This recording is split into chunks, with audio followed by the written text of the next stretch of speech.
Afrobeats Intelligence Podcast. Afrobeats Intelligence, democratizing African music. Okay. Hello, Quam. How you doing? How you doing? Hello. I'm doing well. How you doing? I'm good, thank you. How are you? Man, alhamdulillah. I'm doing good. You know, it's festive season. It's December. You know, it's crazy right now. Lagos is mad. You can hear my voice and it's a little raspy. You know, I haven't been able to sleep. How'd you lose it? Man, just, you know, you outside. So everybody, oh, Quam, you know, we with the boys, with the team, we all yelling, we in the section, you know, people like, oh, calling my name, meeting this person, meeting that person. And now, you know, when we outside, you know, so, you know, it's a turn up, you know, and that's the festive season. I like, but this is not your first December. Oh, no, definitely not, definitely not. What's different about this one? So this one is my first since 2019. So it's the first post-COVID.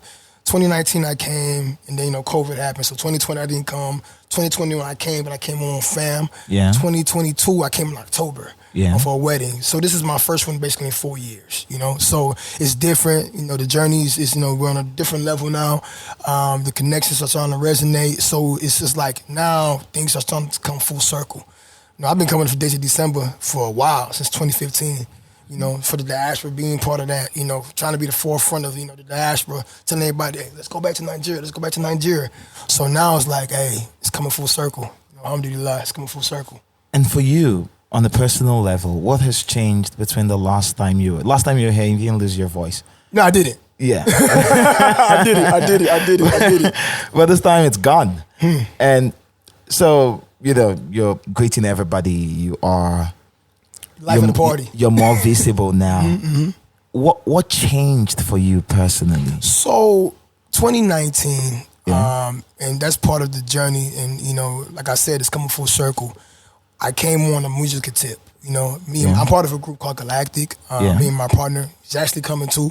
You know, it's called Galactic. So we came on the musical tip, you know, try to, you know, chime in. Like I said, I have connections with some of the biggest artists in Nigeria, you know, Lamide, I mentor Wande Cole. So we came on that. But now this one is more wide range. I'm coming on as like an executive artist, coming on as a businessman. Yeah. The connections I made outside of music, plus the connections I made in entertainment. So everything is now, like I said, it's coming together. So now it's like I said, it's on another level. And you know, all praises to the Most High. And it's just like now I see exactly what it's about to be. So like I said, it's a journey. You gotta appreciate the process. And that's good. But Nigeria, how has Nigeria literally fit into your process? Man, Nigeria is the focal point of my process. I'm Nigerian.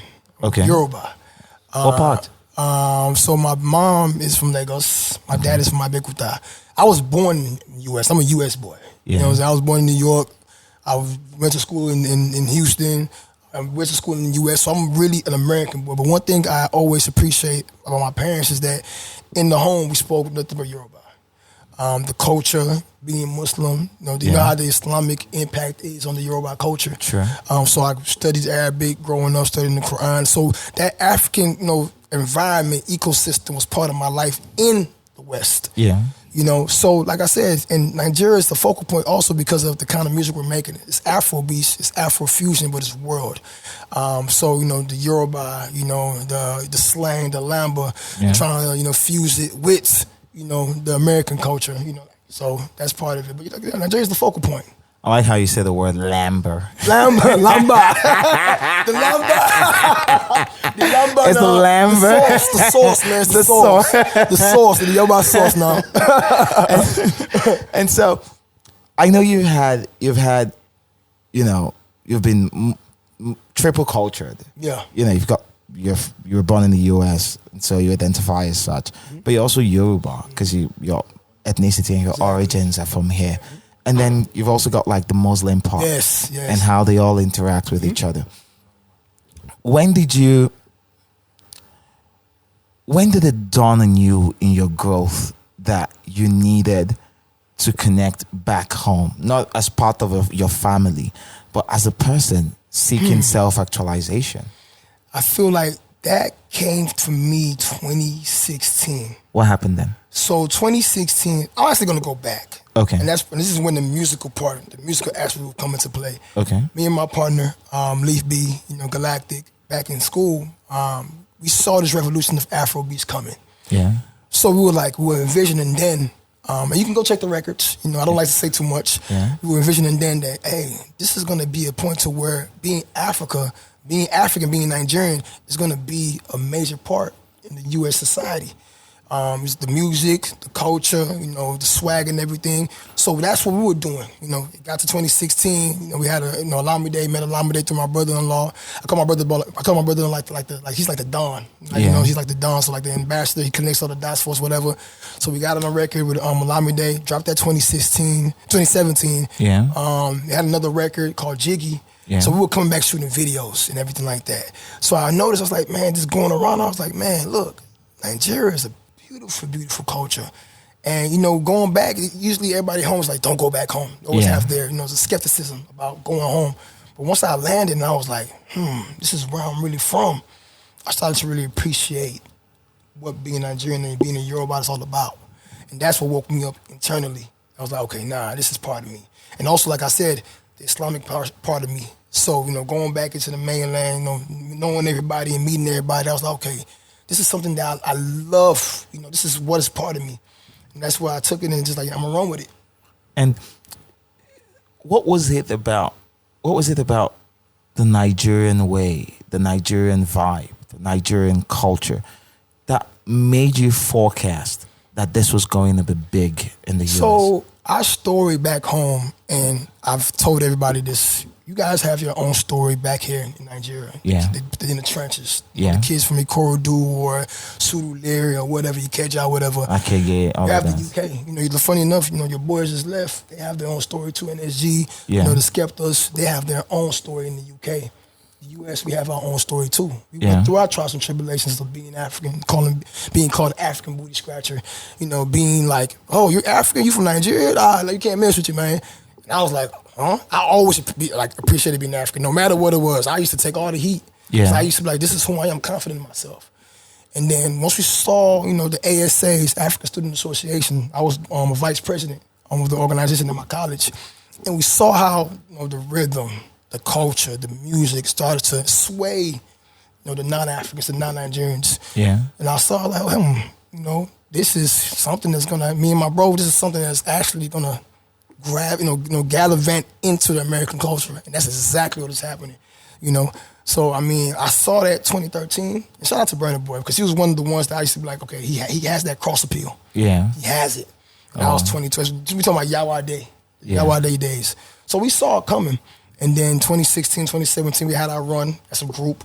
Yeah. We're still a group, But like I said, I'm on the executive artist role, trying to, basically intertwine everything. But exactly what's going on is what we envisioned 10 years ago. And it's a beautiful thing. Because now it's like, okay, this is where we can come in with our story into the focal point. Yes, it is. It is.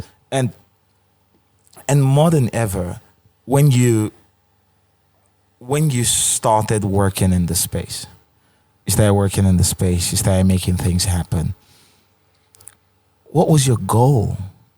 It's a great question.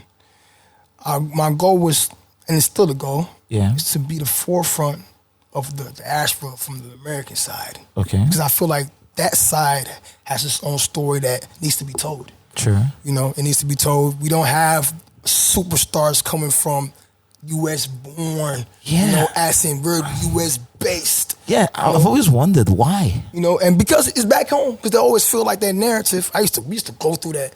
Oh, you got to come back home to blow.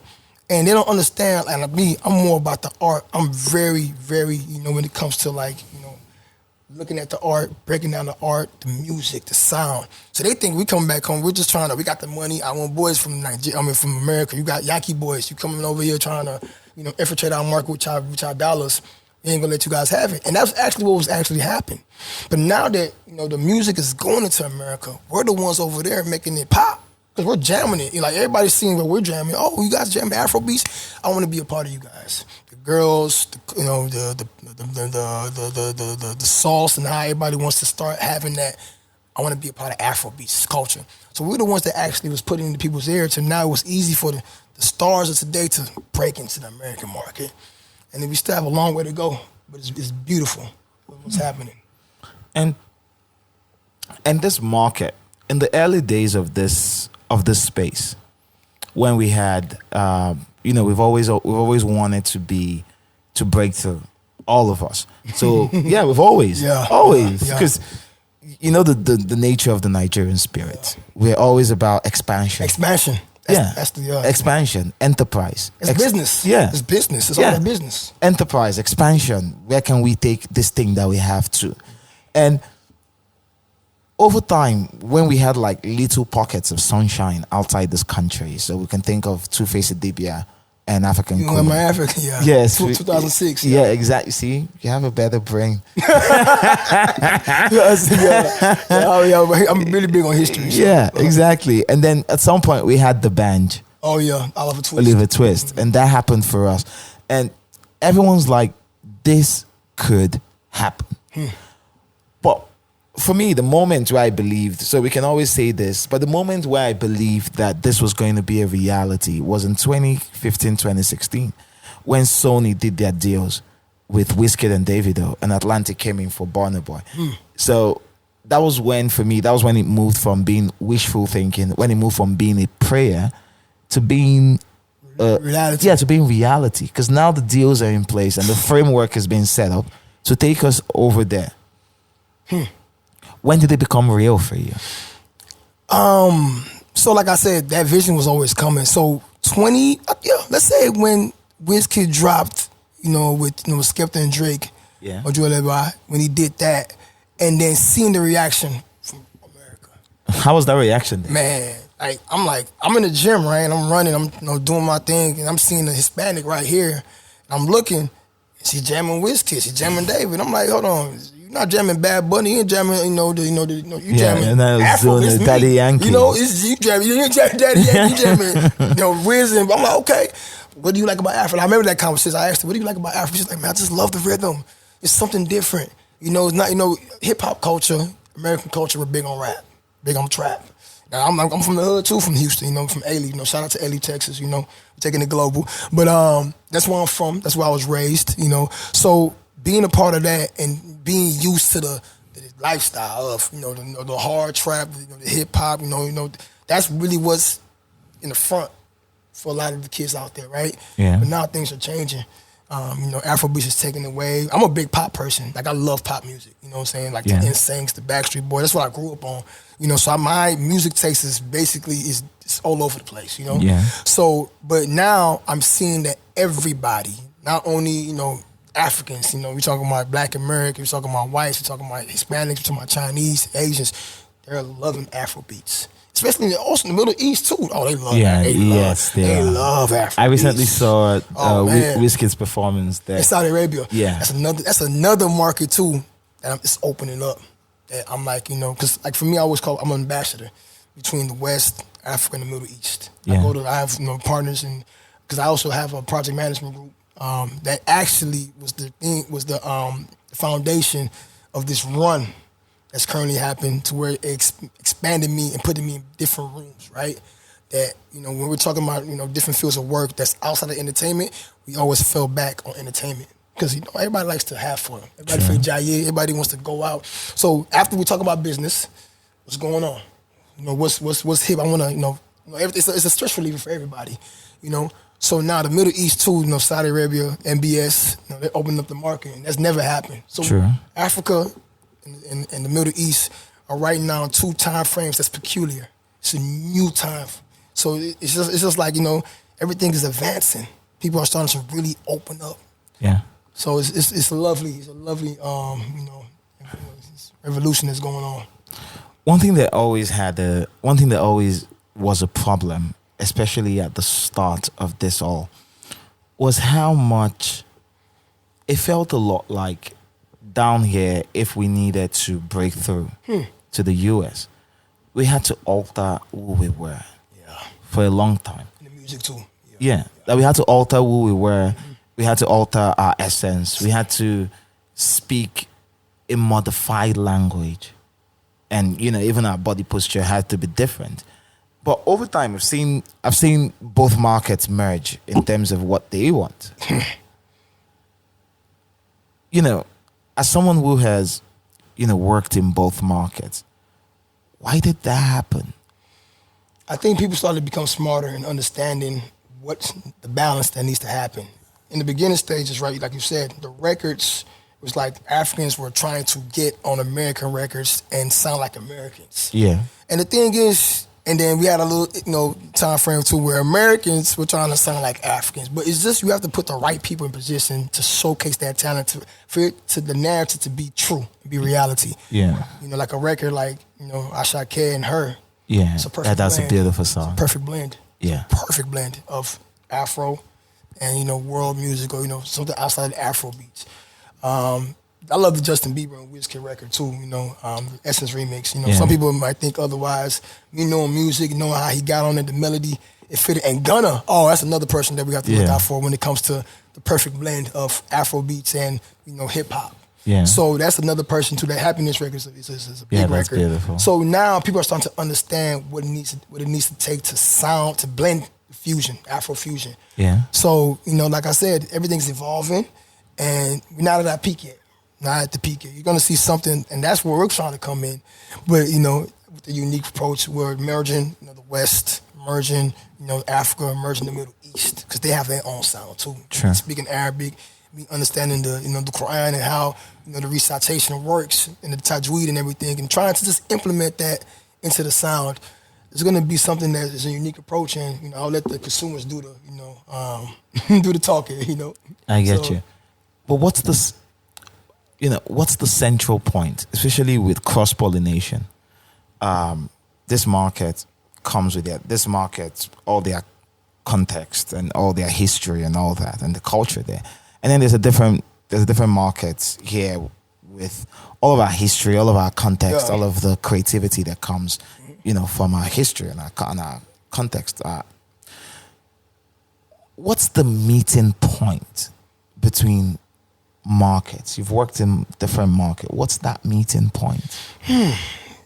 Really? What seems to unite all of them together around one thing? What's that point? What's the intersection? The intersection is music. Because, I feel like Africans, they study a lot. Americans, wherever you are, you study. You watch TV, you watch, like for instance, the people that have never been to America. Yeah. I have one of my PA here, he's never been to America, but he knows the American culture. He's putting me on things that I'm like, I'm in America, and you telling me about it, Sure. So people are studying. They're studying, and they're like, okay, this is what it takes. Then me come in the middle and blend everything. And like I said, it takes somebody God-given talent to actually blend. Because like I said, you have people that force the issue that it doesn't fit. Yeah. And you have some people that naturally just comes out, and you would know that, okay, this is something that is a blend. Yeah. So that meeting point for me is the music, is the culture, is us studying, each, culture and trying to put everything together.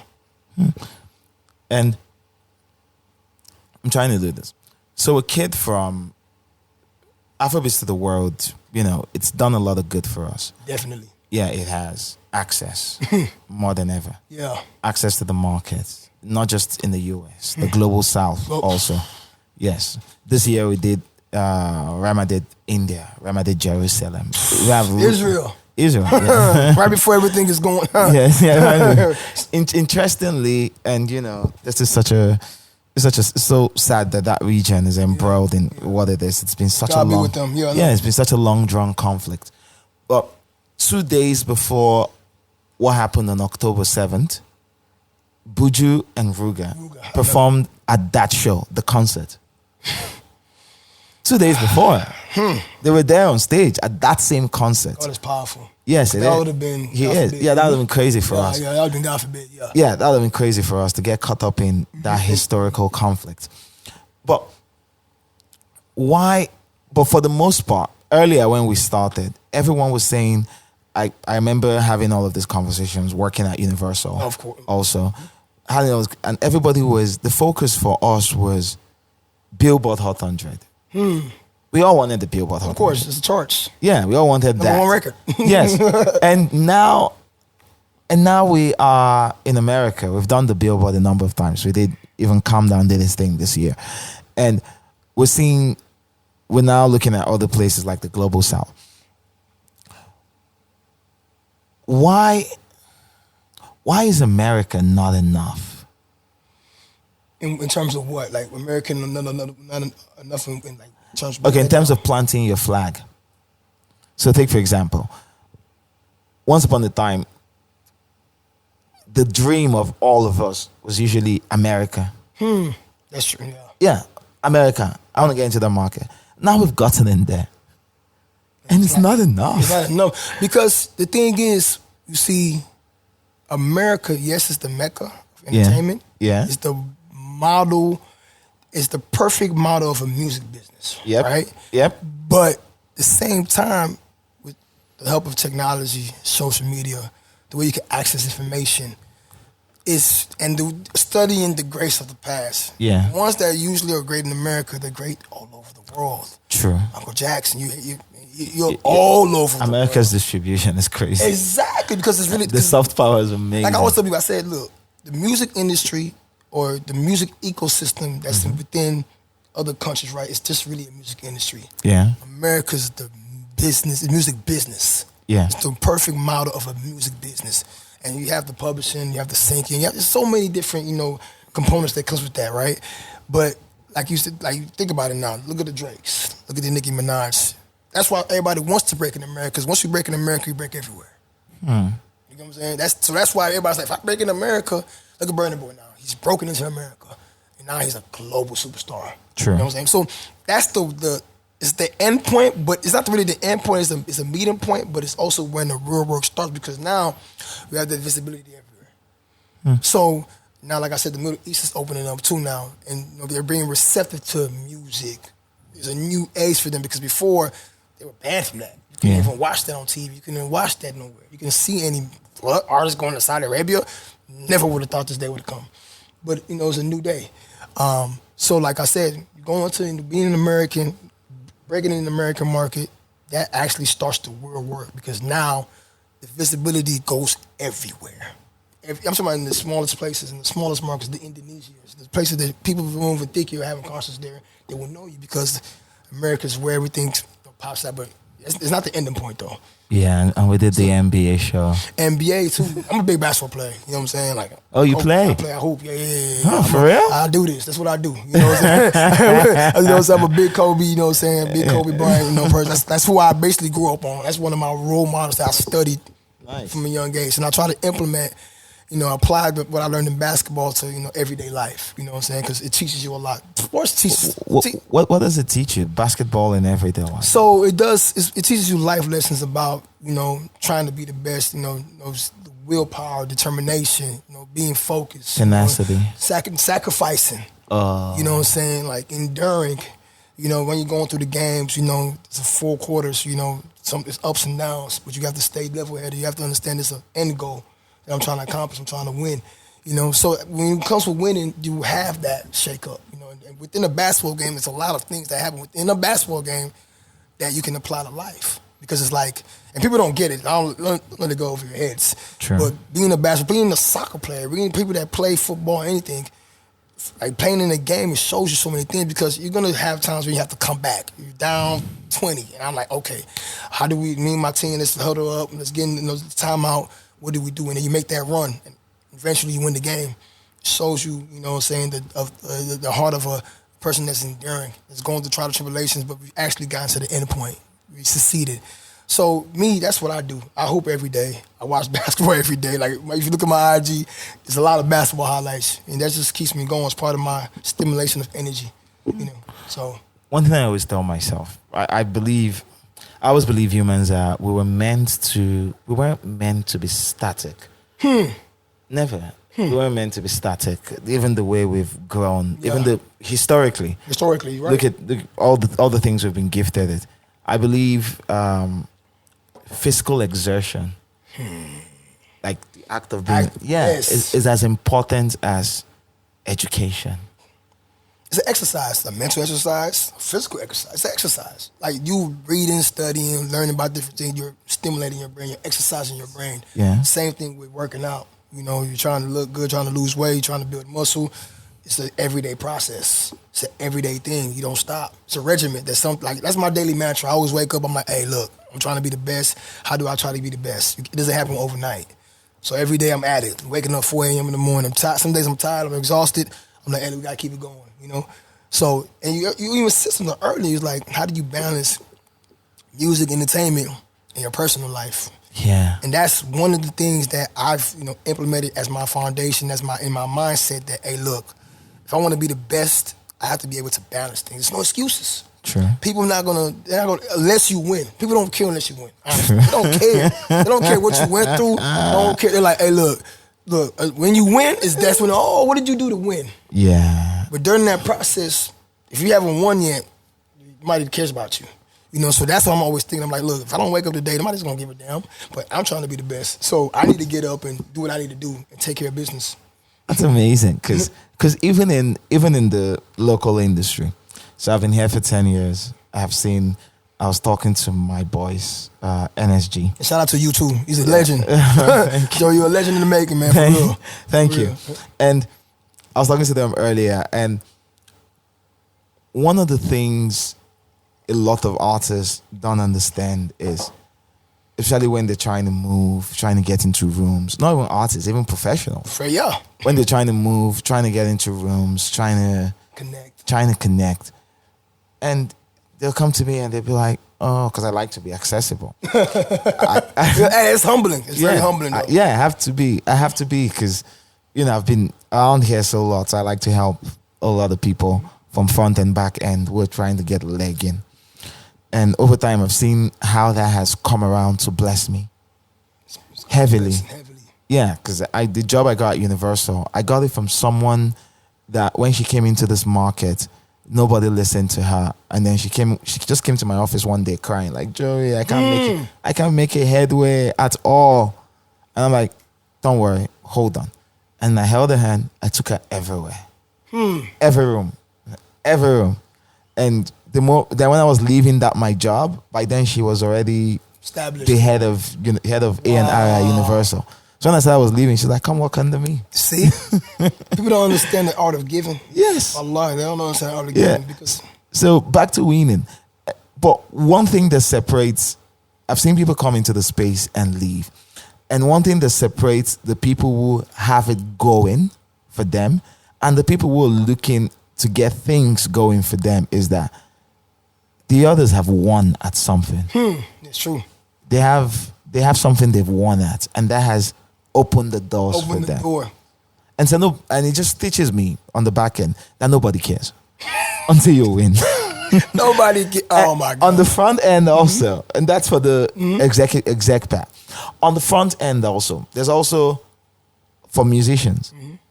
Nobody cares who your father is or your mother is or what your thought process on life is until you get a hit song. Record. Oh, hit record. Hit record that takes everything. Yeah. If you get a hit, you're good. Everything, it expedites the process. Yeah. So nobody cares until you get that hit record.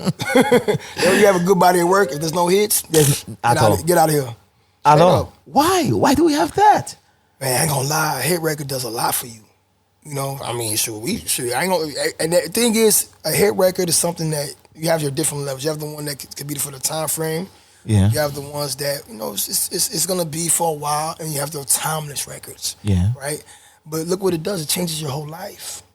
Like I'm looking, and that's one thing that kept me going because I'm back here looking at the greats. I'm looking at the people that are popping up, the Asha Cares, the Burner Boys, like looking what they're doing, right? And I'm in this executive role, doing that in the back end. I'm also on the front end too, because I always try to, blend both. But the root of me is like, I'm a creative at heart. You know what I'm saying? I'm a creative at heart. It's brought me back to my creativity. And I always say, like, whatever I'm doing, whatever field I'm doing, everything derives from my creative output. True. I'm in project management. I'm in healthcare, right?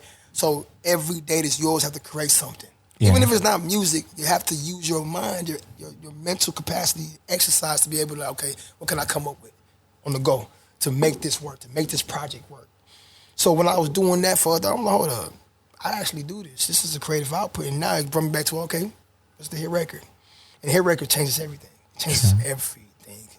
So that's why people want hits only. And for me, I'm not really too about hits, but I understand the concept of a hit record.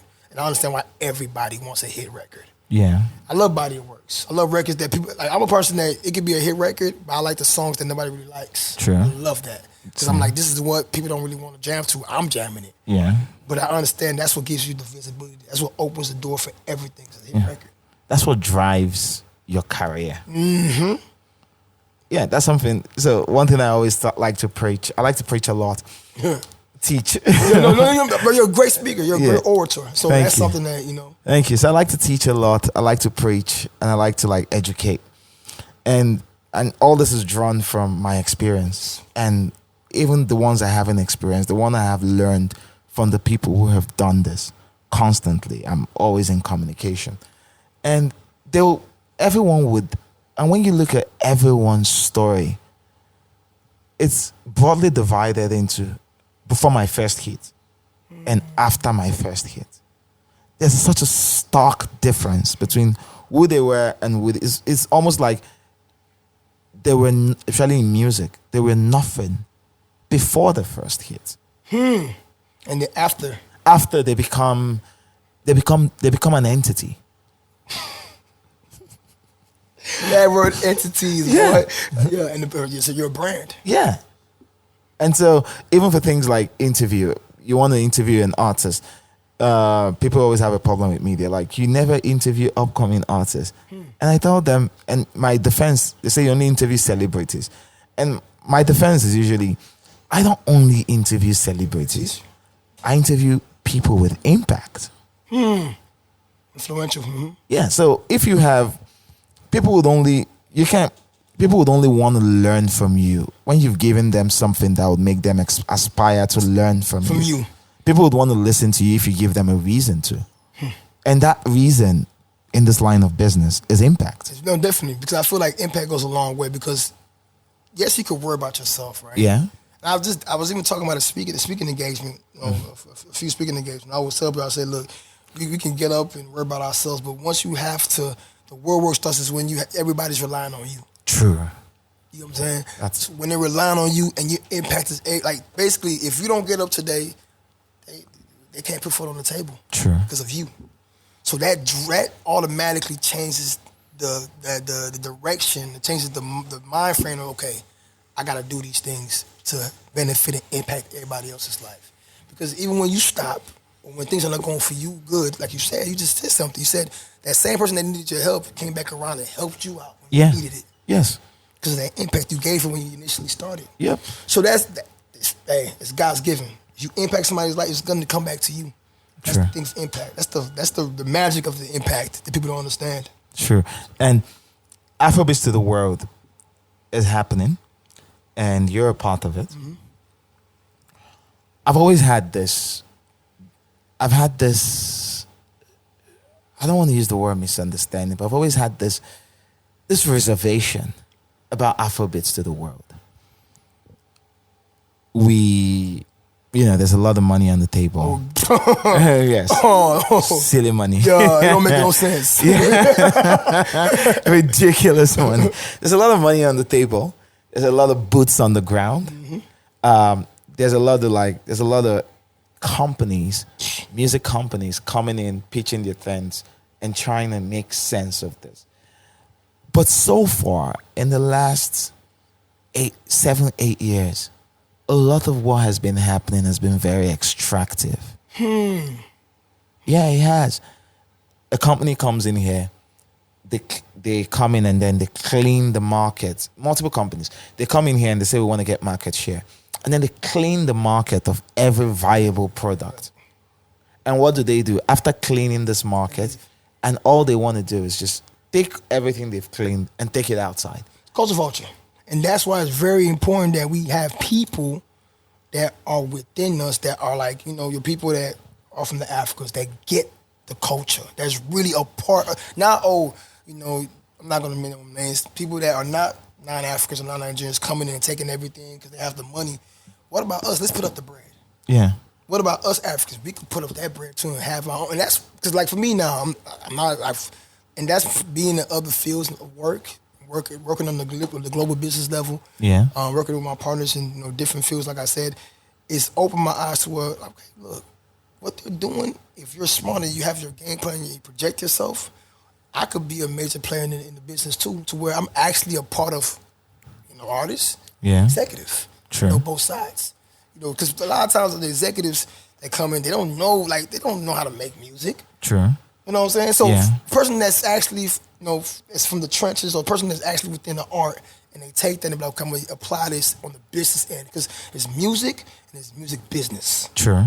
And we need more of our musicians and artists to understand the music business and take full responsibility and hold it. You know what I'm saying? And I think that's what we can translate back into and be like, okay, we can start giving back into the market. Because if you have people that's not us, they will come and take and leave. True. And give it to them and give it to theirs. So we need people of our, color, people of our, in our space to, rise up and take control. This sentiment was echoed by Steve Stout. I had him on the podcast. Steve Stout. And, he just came in. He's launched United Masters. Yeah. A lot of the work, a lot of the conversation he's been spitting has been, I want to build here. I'm a visitor, yes. But I'm a visitor that understands you and looks like you. Exactly. Exactly. So I want to build here. I want to build here. I want to lead infrastructure, music infrastructure here. I want to educate here. I want to fill all the spaces where we haven't exactly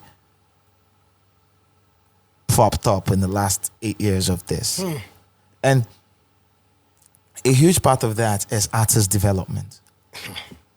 We don't have a lot of artists. The market has finally gotten to the point where artist development cannot be kicked down the road. It can't anymore. It's gonna be exposed. Yeah, because people came, Wizkid, Davido, Burna Boy disappeared.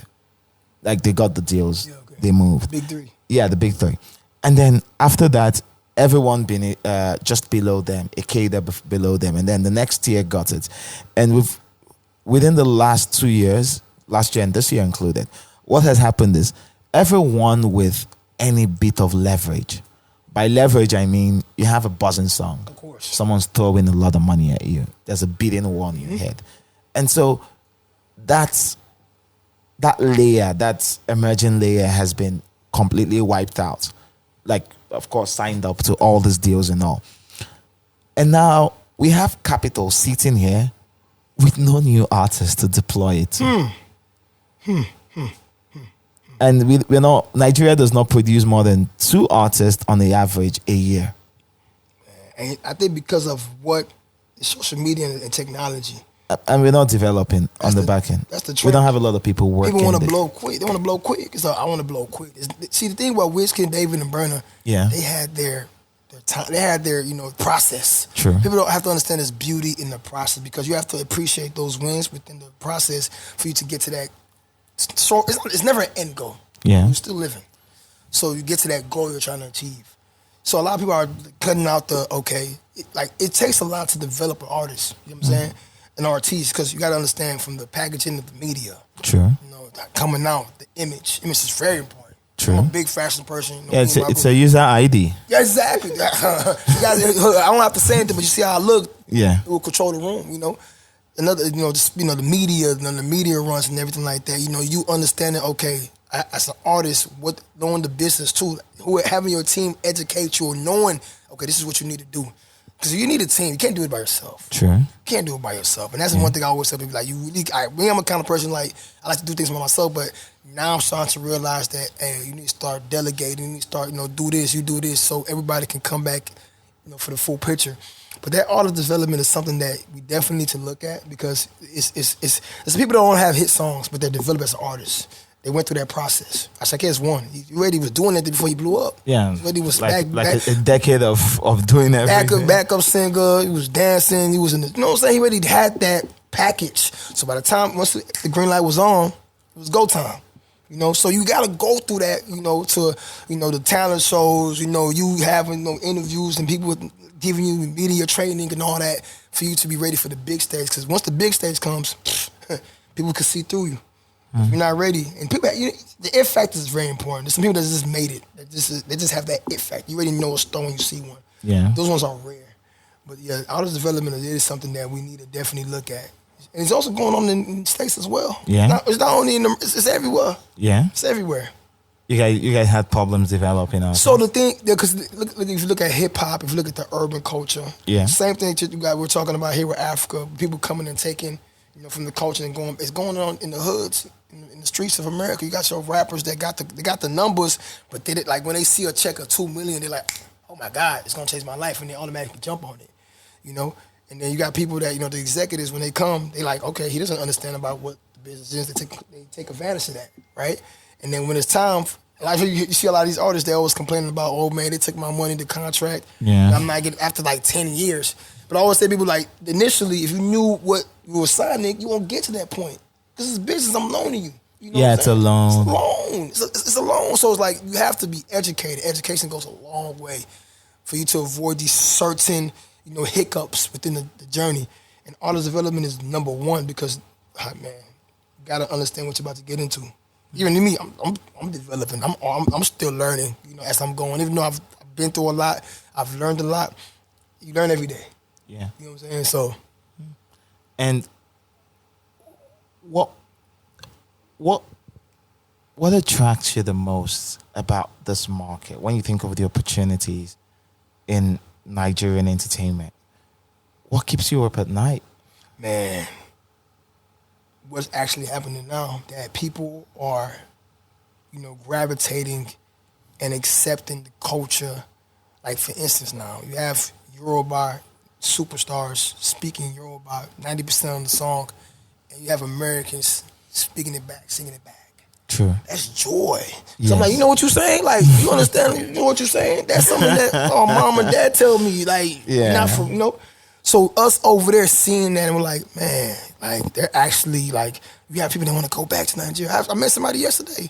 She's not Nigerian, she's not African. She moved to Nigeria for the culture, just for old. For real? There's many of those. They come back and move. She's not Nigerian. She's not Nigerian. No connection at all. No connection. She just moved back because of what's going on. So now, those people can take those stories from what they experienced and take it back to the world, take it back to their people on that side that's not Nigerian, and then it starts a trend. And that's exactly what they say December is one thing. You have many people that are not Nigerians that are here. True. Not Africans, they're here. Yeah, they are. Because of that phenomenon. Yeah. So, it's this, man, the peak hasn't come yet. The peak hasn't come yet. It's that's beautiful. Amazing. But for someone like you who's multiple cultured, and, that's reflected in the work you do. So you work in entertainment. Mm-hmm. You also work in project management. You work in health. Moving along multiple fields. What's the meeting point of all of them? Me. What cuts through across all three? me. It's me. What quality about you cuts through? Because I feel like me trying to always expand. Okay. My mind. Okay. Me appreciating that this is natural. I never faked it. This is who I am. And I want to see where I can get to. With the will of Allah, where I can get to one day. Yeah. You know what I'm saying? That strive to be the best. You know what I'm saying? No matter what, if it's music, if it's me being a businessman, if it's me just being me being, that's my daily mantra. So I'm excited of what's to come. You know what I'm saying? So I'm like, okay, what do I need to do to expand myself? And now that the opportunity is meeting the timing. Yeah.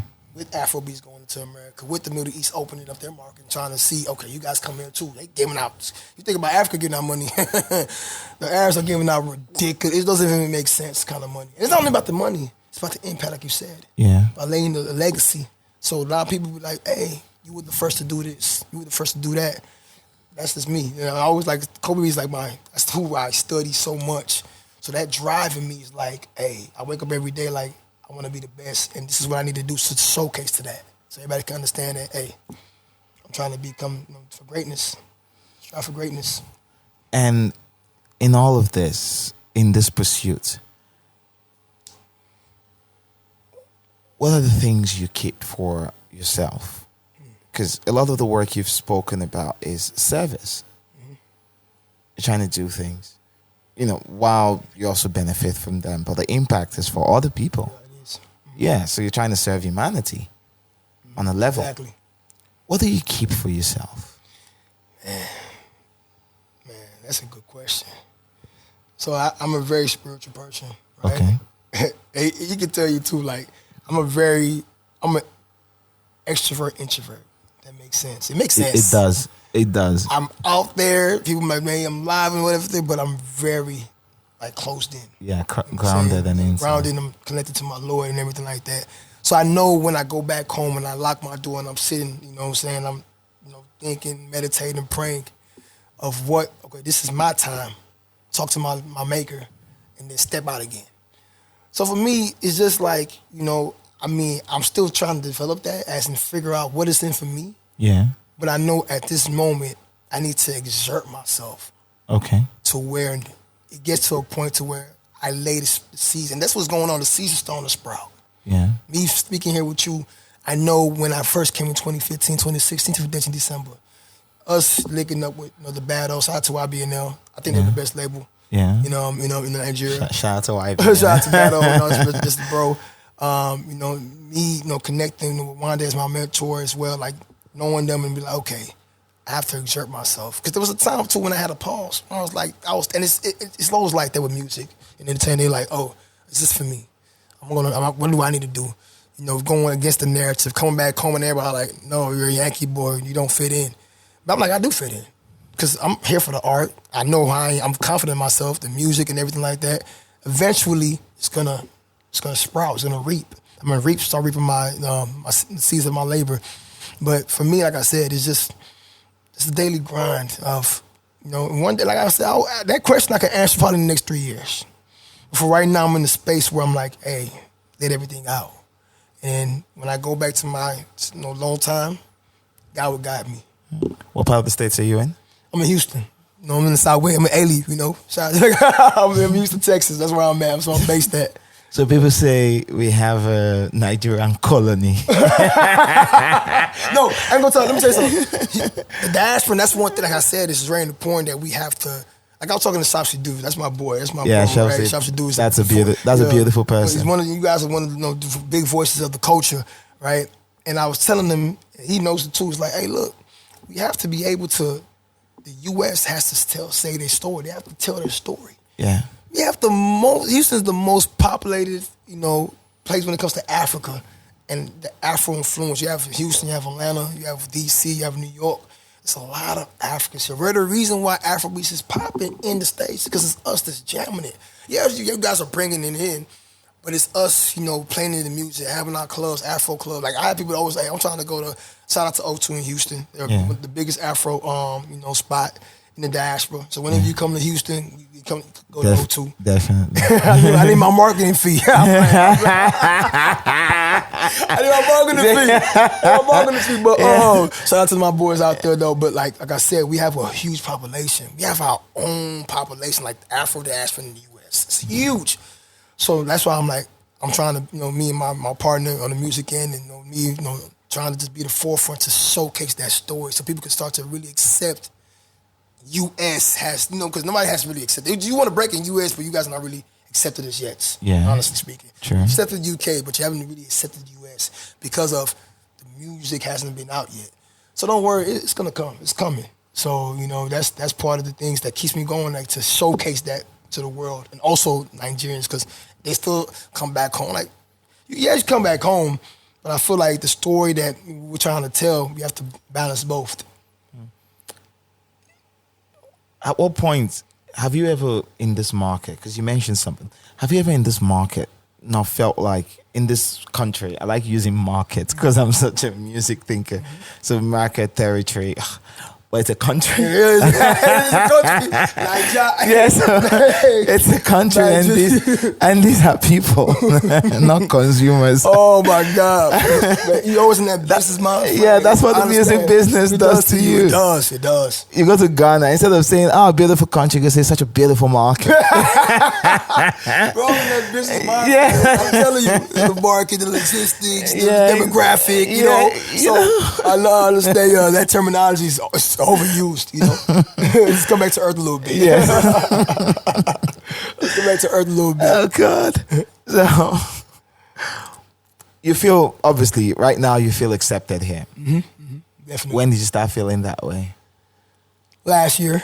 This is a real personal, being honest. This is last year. Why? Because what happened last year? Like I said, when we've been coming for 7 or 8 years, and he too is one person that's been King Lobby Airways. He's been with me from the beginning, being in the group from the beginning. Oh, nice. You know what I'm saying? So it's like, galactic manager. So he's been there from the beginning. So people like him that understands Lagos streets and how the culture is and how to move in Lagos. Yeah. Learning from them. Because, we American, we come in here, we like, shoot, we're going to do our thing. It's a different culture out here. Don't play yourself. It is. You know what I'm saying? I even had one of my friends that's come, he's here with me now, and I'm like, look, it's the way we move in Nigeria is different. Yeah. Things are on the go. Things will happen. You have to adjust on the move. True. You roll with the punches. Exactly. So all those connections and relationship equity that I made over the years, meeting this person, interviewing with this person, having records with this person, you know what I'm saying? Because that's a lot of records that we have. I don't want to say names that we have in the bag. Yeah. That, some of the biggest, stars. And we're blessed to have that because that access is not something that just comes around for anybody. No, it doesn't. You know what I'm saying? So me understanding and appreciating that, hey, you have this access, you got to utilize it, right? It was until last year when I came back, especially now on this trip, I felt the love. Yeah. But last year when I came back and I was like, okay, now the face card is starting to connect. Yeah. They know who I am. I could walk into different places and feel accepted. It wasn't like that though. But I'm the kind of person that I could walk into them and feel confident. I don't care. We can talk about anything, business, we can talk about anything. I'm confident in myself to be able to walk into any room and be able to sit down and hold myself. So even if you might ruffle some feathers, cool. Yeah. I'm still there. I stand here. And that's all right. It's exactly like how you said. I'm going to say, I have to say, if it's 99% of the time it's true, but I'm still going to tell you. Yeah. I like that. You got to be unapologetic. Thank you. Oh, God. This is, interestingly, I was just speaking about this earlier. This is my last podcast of the year. Man, it's a blessing for me. 2020. Yeah, it is. It is. Because even at the start of the year, if anyone had said, who's going to be your last podcast of the year? It's going to be my name. I wouldn't know. Oh, cool. You just want to say like, burn out. You never say. You never know. You see. No, not exactly. See, doing this other job takes you into multiple places. Yeah, please let me know. I want to hear from your view. Yes. Yeah, so doing this other job takes you into multiple places. Yeah, you have all the access in the world. Mm-hmm. Everybody picks your call. Joey. Nah, I know that name for sure. Trust me. Everybody picks your call.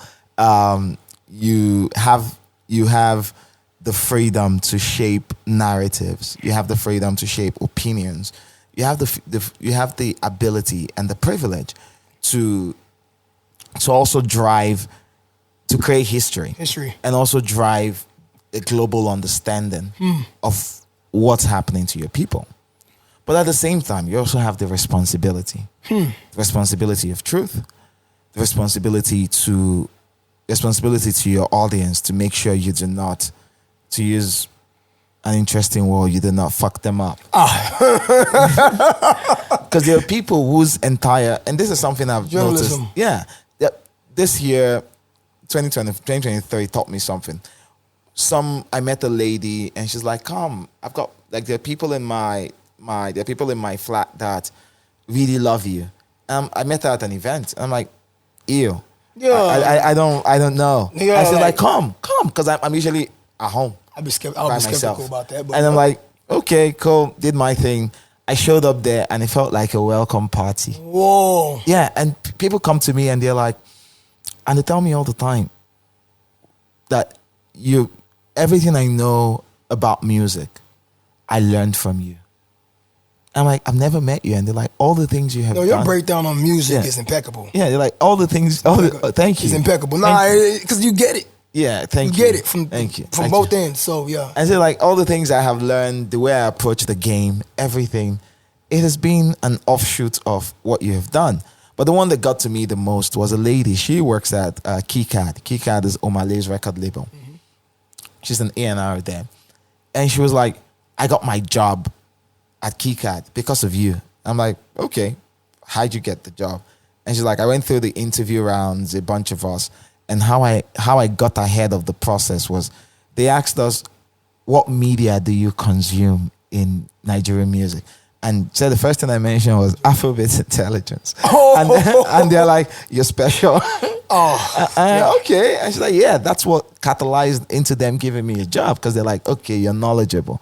And I almost wiped a tear because I'm like, this is impact. Nah, it is, because what you said, that keyword is intelligence. Yeah. So what is rooted in intelligence is intellect. Yeah. You got to understand, like, within that, there's so many components. You really dig deep into the roots. And the way you break it down, because me too, like, I listen to a lot of podcasts. Like, I love Stephen A. Smith. Yeah. And I love how he breaks down sports and basketball. Yes, it does. And, you know, Shop She Do is one that, you know, we can relate to, because it's more on this side, you know. So with you, when I'm watching your tweets and I'm reading your tweets, and I'm like, man, he's breaking it down to where I'm like, okay, I'm agreeing. Like, you know, so the delivery, it resonates with me. You know what I'm saying? So I know it will resonate with many other people, because it's like, he's saying the truth. Yeah, it might come off like, man, nah, you probably might rub some further, and that's okay. Yeah. But you're saying the truth, and you're delivering it in a way that people can understand. And if they can't understand, then they haven't reached there yet. Thank you, man. For people that they know, they're aware, you get it. Thank you, man. And so this year just put that in perspective for me more than ever. Because it's a labor of love. Yeah. It's all of this. Keep all going. of this. Yeah, it's all a labor of love. It's from my heart. And so I'm grateful to see it work. I'm grateful that I've had a beautiful year of podcasting. Have you been to the States? Not yet. Man, it's so perfect. my lady is American. Okay. And she's my partner. And she's always been screaming like, Joey, let's go. But prior to this, the only reason why I haven't shown up there is that I haven't had something to drag me down there. See, that's what it's good that we have in this podcast. we the ones that we got to create the opportunity. Like, that's the thing. Like, I was talking to South, I said, man, you got to pull up to Houston. And he's been in the U.S., of course. Yeah. But someone like yourself too. Like, you had a whole podcast with Steve Stout, and that kind of leverage will open the door to any media you need in America. True. There's a guy that's on HBO. He's talking with LeBron. Oh. You know, he's talking with, Maverick Carter. He's talking with that's the biggest of the biggest. Sure. So dude having that, and that's one of many, right? It's just, how do we set it up? How do we direct it? It's easy. Everything, whatever you put your mind to can happen. Yes. That's one thing I've noticed with me. Like, whatever I say I'm going to do, with the will of Allah, it's going to happen. Yeah, I'm going to get guided, find a way, open the door. I call it a spiritual vacuum. Yeah. It will come. Sure. So, trust me, you have something. Don't worry. We'll talk after this interview. Definitely. And thank you for being my last recording of the year. I appreciate it. It's a pleasure, man. It's an honor to be here, man. It's an honor for me. I got to show you the love, man. No, for real, man. God bless you, for real. God bless you too, man. And thank you for doing this. Have fun. Thank you. Definitely. Thank you.